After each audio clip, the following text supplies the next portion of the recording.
Jēkabpils.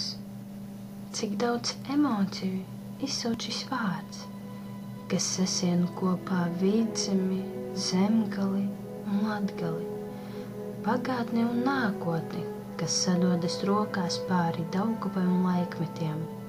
Tik maziņa un tik liela, tā ir mainījusies, un tagad tā ir viena no skaistākajām pilsētām.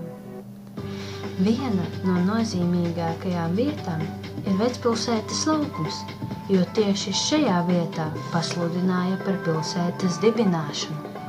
Šodien Vecpilsētas laukums ir pilsētas sirds.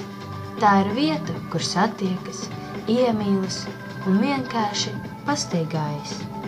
Vieta, kura obligāti jāapmeklē, ir Kena parks, jo tieši šajā parkā kādreiz iestādīja vairākus lapu kokus, lai varētu atpūsties, pastaigāties pa tirciņu un vienkārši izklaidēties. Bet citā parkā bija bagātāko pilsētas iedzīvotāju iecienītākā atpūtas vieta jau senos laikos. Te tika svinēti dažādi pasākumi un organizēta gaisa balonus pacelšanās.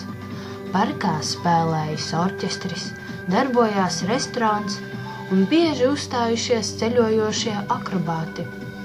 Retais no pilsētniekiem zināja, ka vienā no dārza stūriem atrodas necils akmens, kas Jēkabpils vārdu padarīs pazīstamu ģeodēzijas zinātņu pasaulē, kā Strūves meridiāna loka punkts. Jēkabpils – daudzu ceļu krustpunkts. Jēkabpils – tā ir mūsu pilsēta.